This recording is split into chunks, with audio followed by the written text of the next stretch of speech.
Shut up and sit down.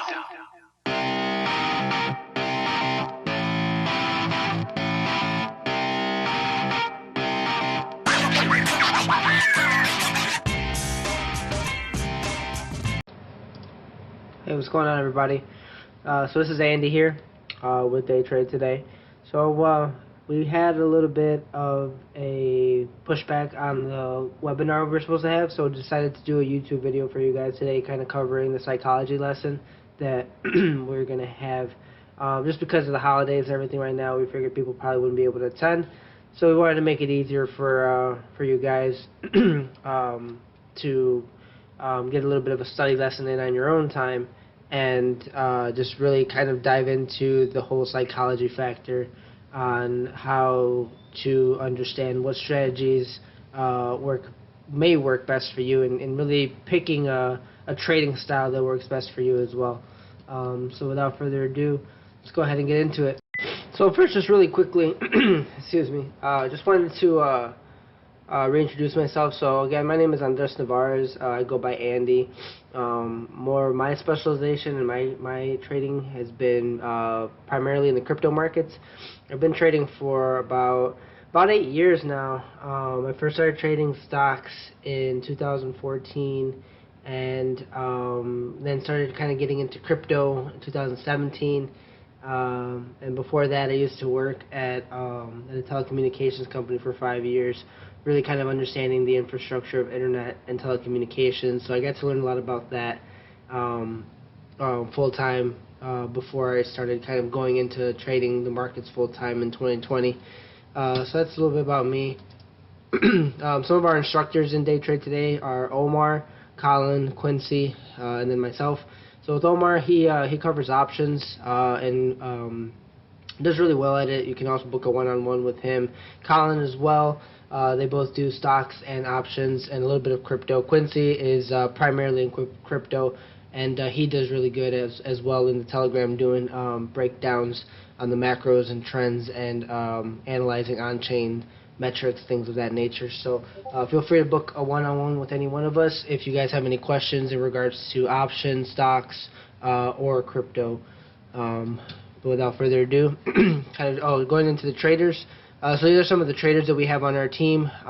We range from crypto analysts like Noel, Anis, Sahaj, Mirko, Shakar. So and then I think Ani does really good in options.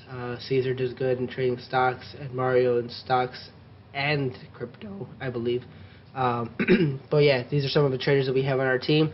So if you're doing good at your trading, following signals, feel free to reach out to us, and we could possibly put you on our Day Trade Today team as well. So getting into psychology now, right? So talking about market psychology, I want to keep this kind of simple and concise, but not cut you guys short either on the importance that psychology has in your strategies and just how you trade the markets, right? So typically when you look at a psychological point of trade, you think whether a bullish or bearish in the form of how you approach it. Now here below I've put in a picture of a chart that I actually have pinned up on my wall at my trading station. So I use this chart to really keep in mind the different stages of the market, to keep myself neutral, and to realize what stage of the market we may or may not be in, to trade appropriately. So like as you can see here, the 4 stages of the market are accumulation, markup, price, distribution, and then decline. And these are pretty much the 4 cycles over and over again as the market is cyclical. So when you think about market psychology and where we're at right now, you know, you can see that there's a lot of choppiness going on. We are neither in an uptrend or a downtrend. We're kind of just consolidating here at all-time highs. And just to show you what I'm talking about, going to the S&P 500. So looking at the S&P on the daily here, right? I mean, obviously we've had, a hell of a run, ever since the COVID crash, and we've been trending, to all time highs. So like as you can see right now, just to kind of zoom in, um, we're going sideways, right? We're consolidating here. We're finding support. One could say we're establishing support, and we're pretty much in somewhat of an indecisive zone here between 45.36 and the all-time highs of 47.30s. We'll say, 47.30s. So with that, right, going back to our market psychology here, we're obviously here on this markup in the total macro bull market. To say that we are in the distribution zone would be too early to tell. A lot of times you can't tell on market stages until after the fact, right? Until you've realized that we are going through a decline. So when it comes to the human emotion on the unknown, that's one of the driving things, one of the driving factors of fear, right? Is the unknown, because you don't know whether the decision you made is right or wrong. However, as we get further into this lesson, I'm going to talk about how you put emotions to the side when you're making trades and when you're really getting into the professionalism that is being a trader, right? How to trade like a professional. Taking out the human emotions, kind of going back to macro and micro events, right? So what drives this price action, right? Well, as you can see here, going into the market, coming back from the market of 2020, when we had the COVID crash, we've had such a great recovery coming since then, right? Now, cyclically, every 10 years or so, there's been somewhat of a market correction, somewhat of a market and a crash, I'll say. So looking at this here, let's see, change the weekly. Looking at this here just in a macro, right? So what macro events drive the market? Well, you have to consider the involvement of really money, right? The principle of money, and what shows appreciation or depreciation during macro events. So in the 90s, 2000s, we had the dot-com bubble, right? We had the Lehman Brothers, the housing market crash in 2009, and then we had that slight crash in, not necessarily crash, but just correction, somewhat consolidation here in the 2015. I think they did actually call it a crash. Some people were titling it as a crash, but this kind of just like consolidation zone here. And so far, in 2020 here, we had the COVID crash, right? And we had pretty much the quickest V-shaped recovery for now. What we're looking at, is all-time highs in the market. So at every point of event here in history, right? In the past 30 years, to say at least, right? And even we can even go back to the Great Depression, World War II, World War I, etc., and maybe even pinpoint some other macro events. But in the past 30 years, we can see that cyclically every 10 years there's been somewhat of a market moving event that has caused great downfalls and upwinds. And with that, right, you have to understand that the macro events a lot of times are going to be things that are unknown. You will not know that the housing market was going to crash. Well, you may have, right? Obviously, people shorted the market, but the majority of us as retail traders are not going to know that big of a macro event, and it's just something that you won't be able to predict 9 times out of 10. The housing market crash, the COVID Black Swan event, the dot-com bubble. Now, while history does tend to rhyme, right? You can use that to your advantage, and that's how this educational information here was brought up and developed, is based off of cyclical events and market history. We were able to find that markets tend to ebb and flow through ups and downs. So with that, strong influences, kind of going into the macro, right, of the entire market, you have to understand that strong influences will play a big factor on moving events, that being, the Fed, what they're doing with money printing, raising interest rates, inflation. Are they passing stimulus bills left and right still? Is a big player in the credit card companies getting into a crypto company, things like that, right? So when you consider strong influences, and you got to consider the credibility of your sources of where you're getting your information, it tends to help you out to understand how big is this influence on the overall market. And sometimes it could even be like Elon Musk, right? Tweeting about Dogecoin.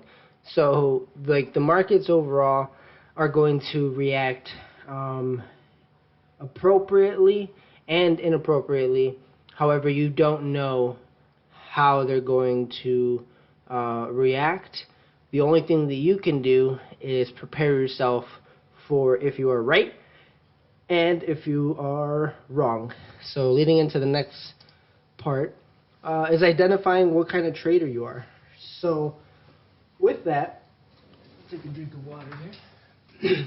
With that, this is typically for, if you haven't really decided to, or if you're barely getting into trading, right? If you're barely getting into understanding a strategy. If you're just on your journey here, maybe you're in the first, 1 or 2 or maybe even 3 years practicing and trying to make this work for you, is definitely understanding the difference between investing and trading. As an investor, you're looking for, typically to lock up money between, anywhere from 5, 10 to 20, 30, 40 years, right?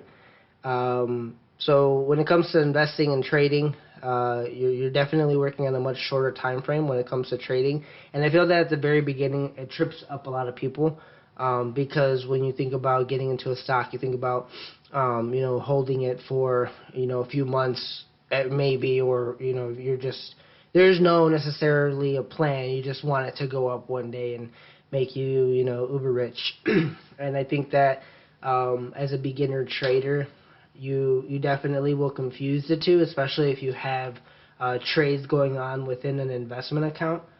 So with that, definitely mastering the difference between the two and keeping those separate will help you just organize your mentality more on applying and mastering a strategy as you begin to practice your trading craft within your accounts. So going into the next bullet point here is mastering a strategy. So there's a few different trading strategies other than the ones I've mentioned here, but there are you could either be a scalper, right? So you're in a trade for a few seconds to maybe at the very most a minute, right? A minute or two, based on the momentum. You could be a day trader, so sometimes you're in a play between anywhere from a few minutes to maybe 5, 10. 15, maybe a couple of hours, right? However you close out that trade within that day. Or you could be a swing trader, which is typically arguably, right, the more profitable trading style out there. I personally am a swing trader. Now, you could definitely have, different success across the board. You can't necessarily say that one is more profitable than the other. However, My argument is that as a swing trader, you pick your good entries and exits, and you let time do the work for you. So you're not necessarily in front of the computer looking for a few minute scalps here and there consistently all day to make the money that you could have potentially made on a swing trader, because you don't have to be in front of the screen the whole time.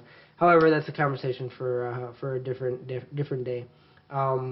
So yeah, in terms of that, now you can be long or short in any of these trades. There are pros and cons to it.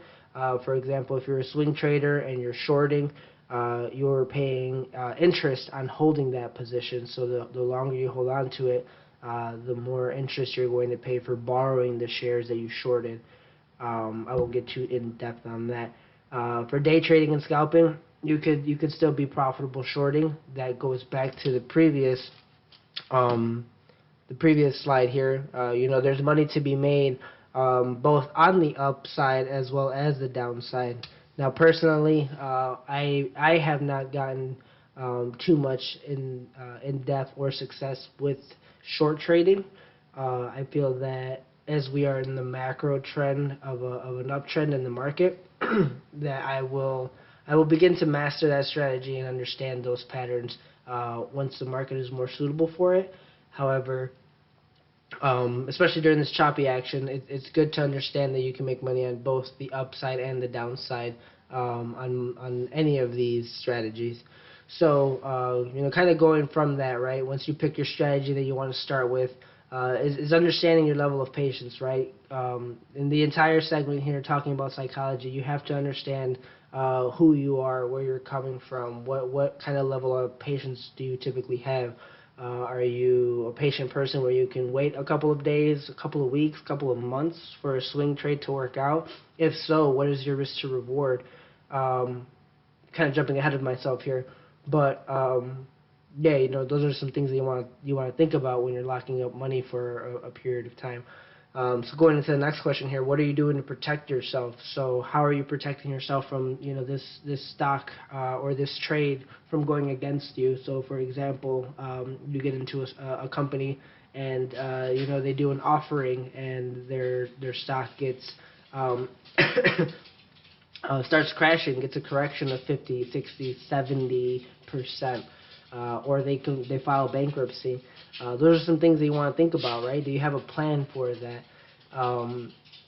You have to be very open-minded when you're considering the possibilities of the game that you're playing and the trade. It could go against you at any moment, and what are you going to do when that happens? So understanding that, right? Considering what you're trading, whether it's large cap, mid cap, small cap, OTCs, listed stocks, crypto, options, constantly ask yourself the whys for everything. Why is this a good trade? What is your plan? And once you become to really understand yourself before you take any trade and sticking to that plan, which is going to be what we talk about next, it'll make trading a lot easier for you, and help you really control the emotions that naturally as human beings we all have. So going into the next slide here, these are just a couple of the rules that I personally have for myself, and some that I don't have, but I do. I think that everyone really should really keep in mind and follow. So personally, I don't believe that you have to be bounded by a set of rules. Set of rules are meant to be broken at times. However, they can be costly in the beginning if you don't, if you don't respect them and if you break them quite often. So some of them here, right? Number one rule that I always follow, that I can't stress enough, and that I think everyone should put as their number one rule, is to cut losses quickly.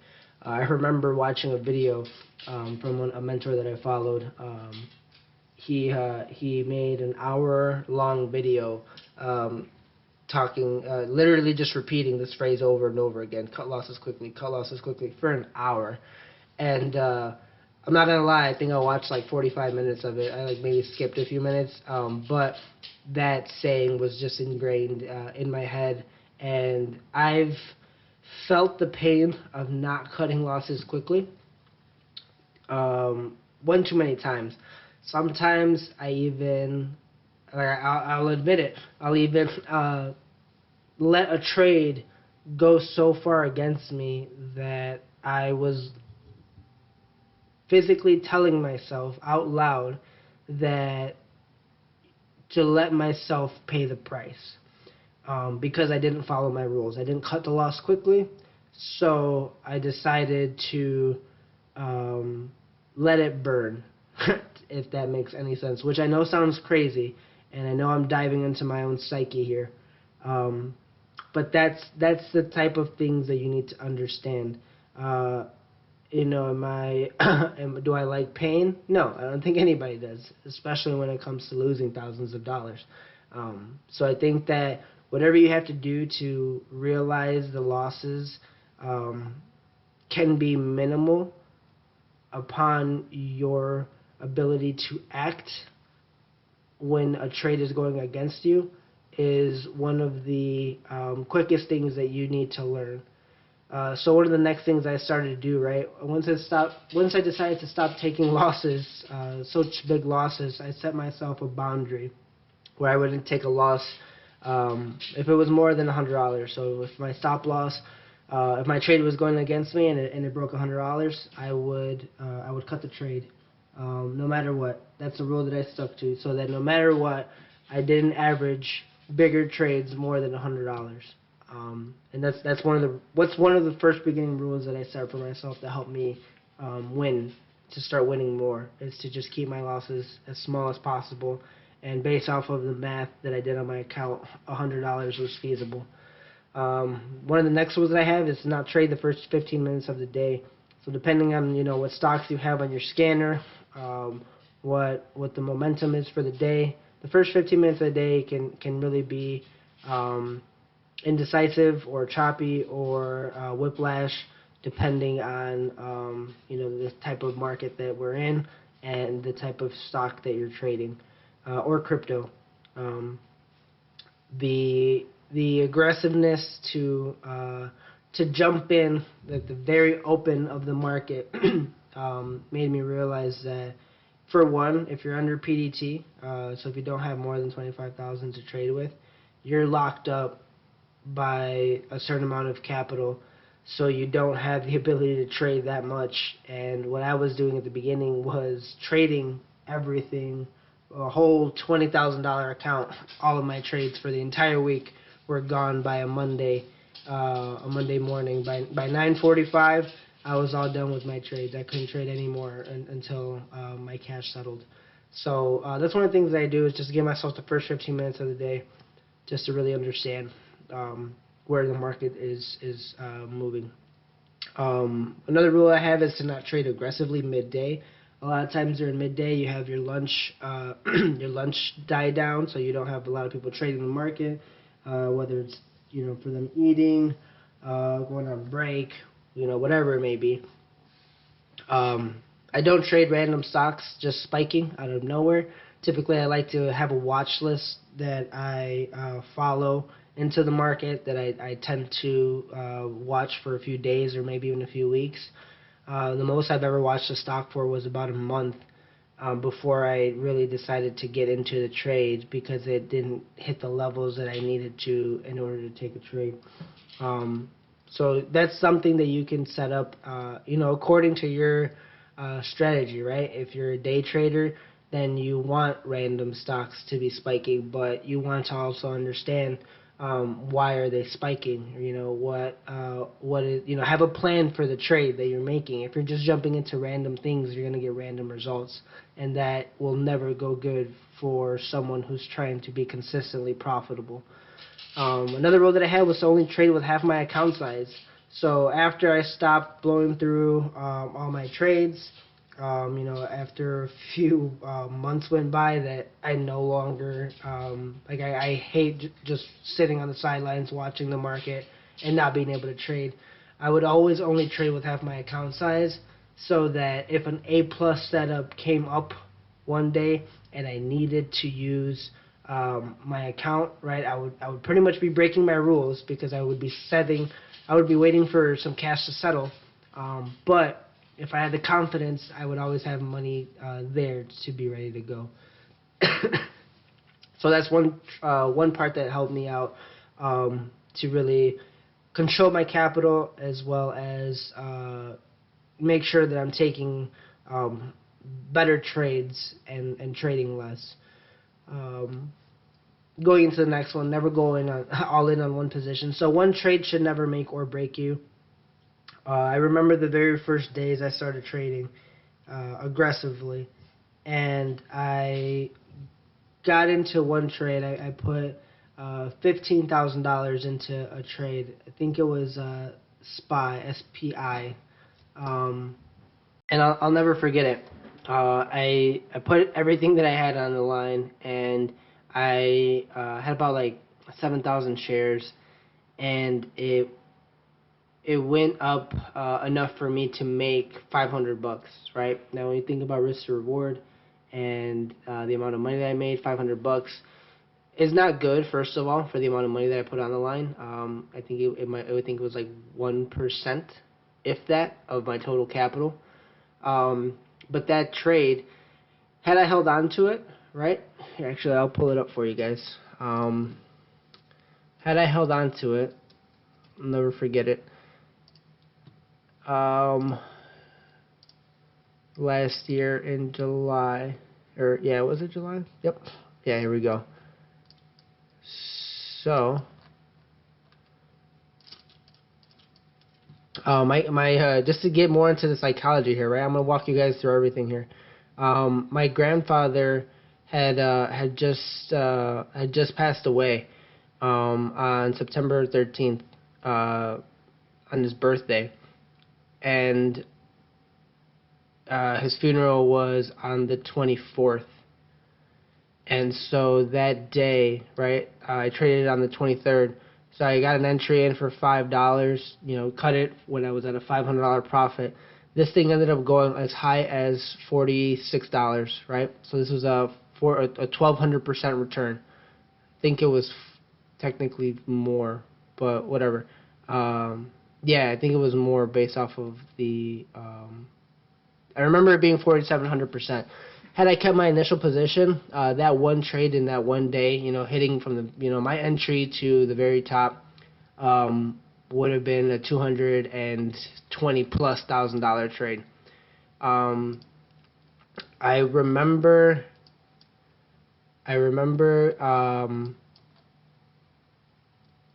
calling my sister. Right, I was done with the trade. And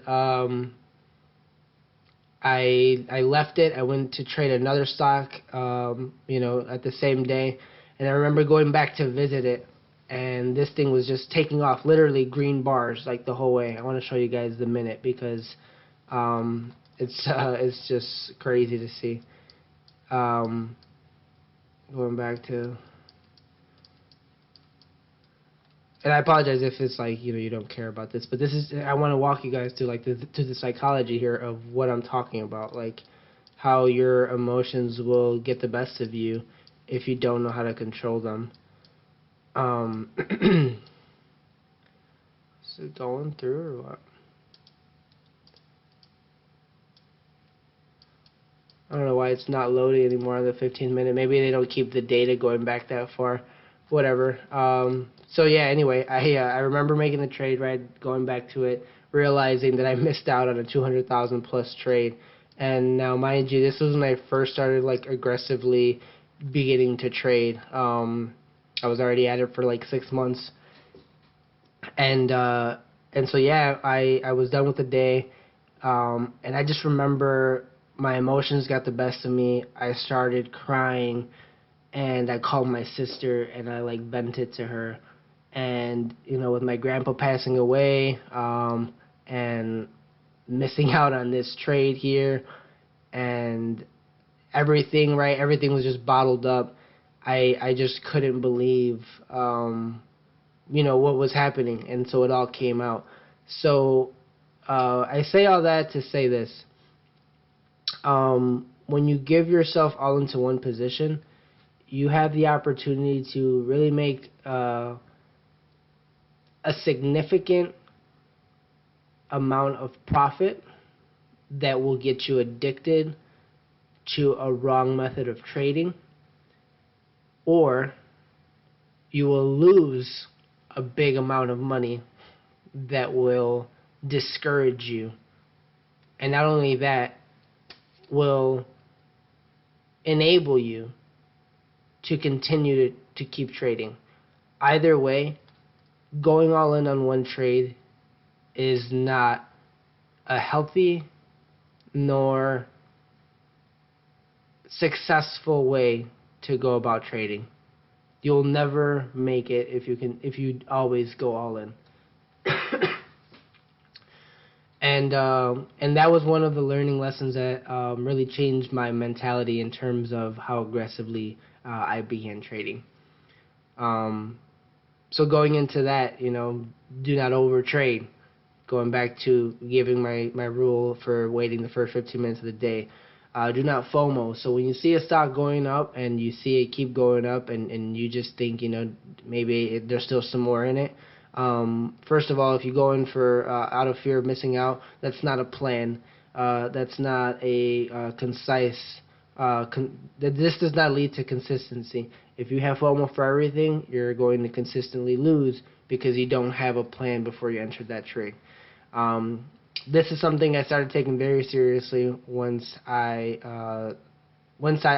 started to overtrade, and helped me out to keep my losses small.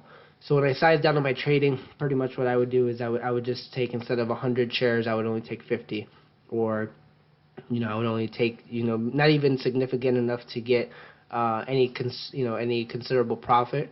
However, I didn't take any considerable losses as well. And then one thing that did help me, right, is when I was doing good on my trades, I would size up, so I would be a little bit more aggressive on my positions, and it would help me realize that when you are taking more aggressive trades, to not be afraid of taking those profits, right? A trade is not successful until you take those profits, until you sell. The act of trading is to sell. Not just buy. So when you're buying things, be sure to take those profits in. And there's so many more things. There's so many more rules, and I could keep on going. I could talk about this for days.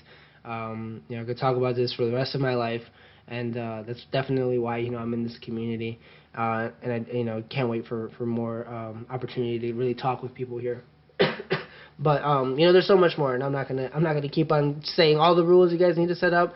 I'm just saying that the rules are endless. There is no limit based off of the uniqueness that is the market and your unique journey that comes to becoming a consistently profitable trader.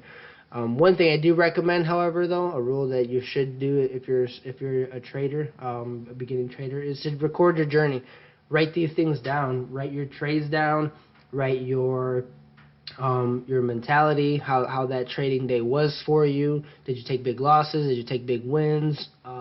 Journal everything, just like it's a diary. And what I can say, personally, I have about 3 journal books that are 300 pages long, pretty much filled out. Sometimes it's not even a trade. It's just more so why I didn't trade today, or what I thought about the market today. Because once you put that, those thoughts onto paper, you're transmitting the energy into physical form.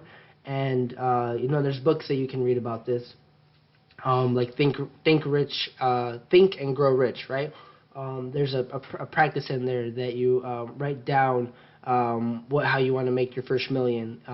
So definitely read that book. But anyway, getting into that, if you journalize everything that you do, it'll help you keep track and get that energy onto physical form, so that you can grow off of it more. Because what I will tell you is that if you plan on remembering every single trade and every emotion and every trend that you thought you had, or your hypothesis on why this trade was going to work and why it didn't, you won't be able to. No person will ever be able to tell you why they were right or wrong on any specific trade 500 trades ago.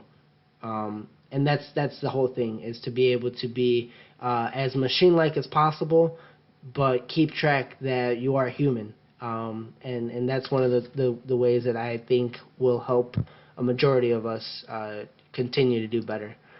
So with that, right, how to be emotionless, put it right here in nice big letters. You can't.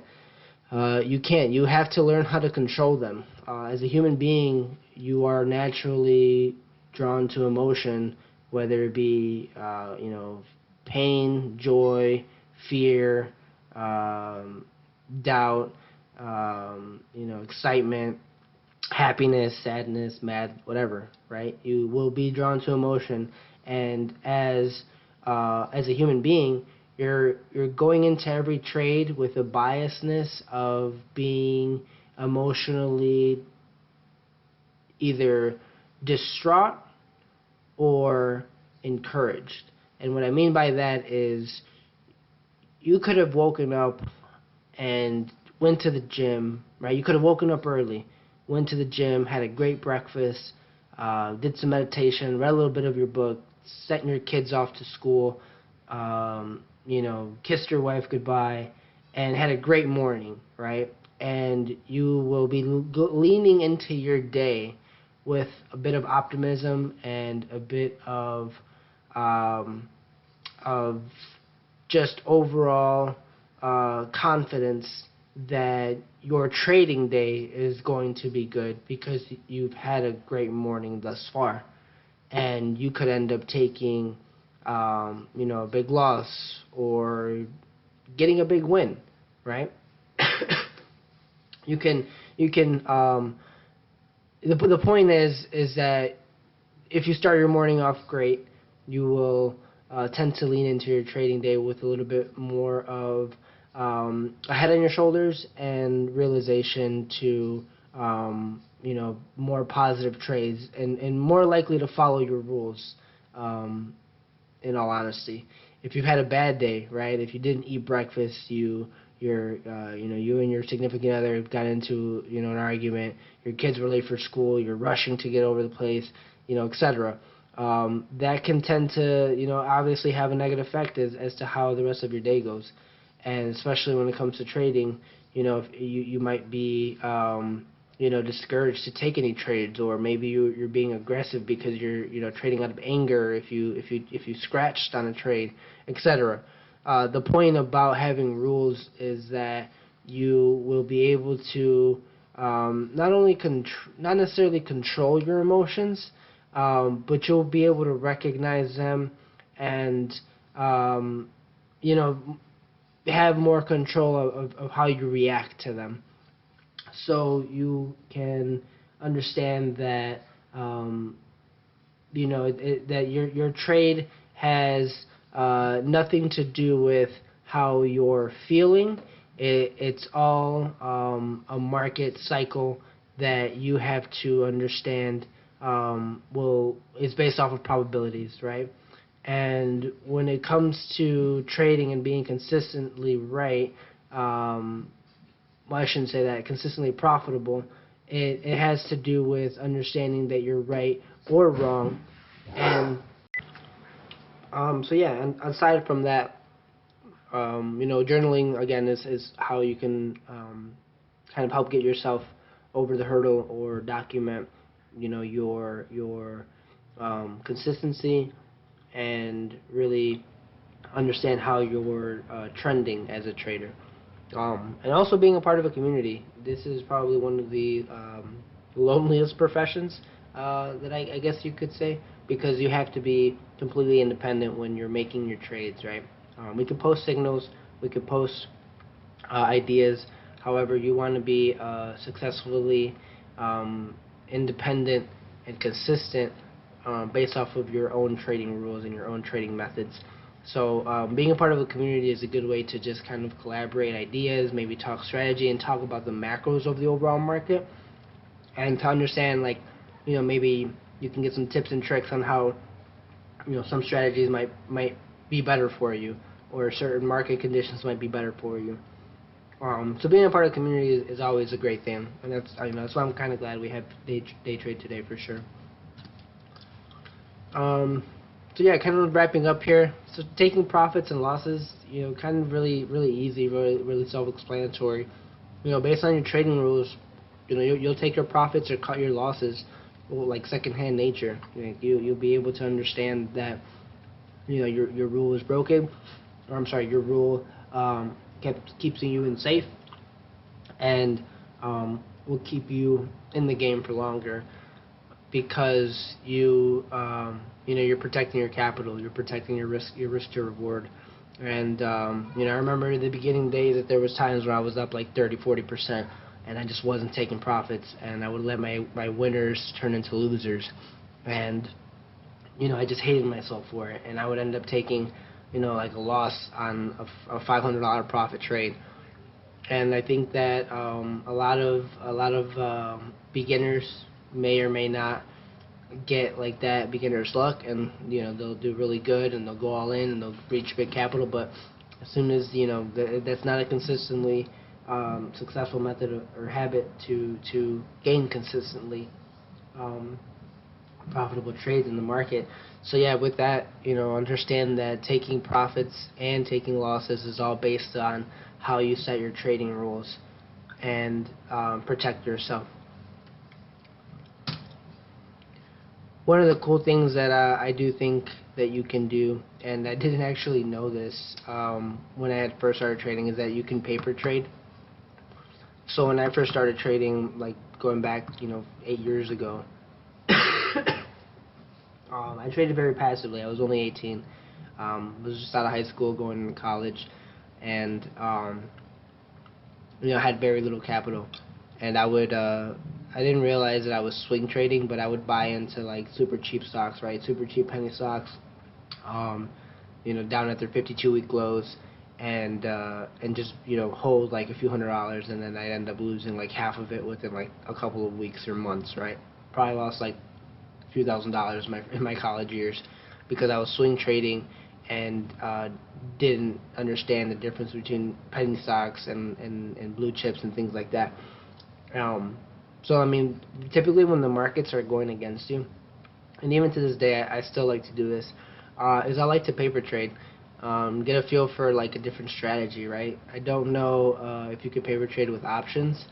I would like to get into that for sure. But you can paper trade on crypto. You can paper trade on shorting as well as longing, and with that, it gives you more of an idea to test your strategies, right? To test your entries and not put your capital at risk.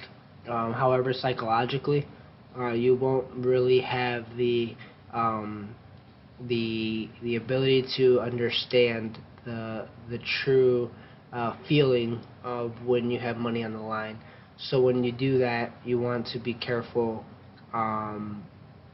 because if you're doing well and you're putting unrealistic paper trades, you start yourself with a $100,000 paper trade account, and you're putting in 20,000, 40,000 position trades. Well, do you really have that capital? And if you did have that capital, I can pretty much guarantee you that you're not going to feel the same about putting that capital up in a trade than if you would on a paper trade. So definitely try paper trading to get your confidence in your trading style, and just kind of to build into your arsenal of your techniques of how you trade.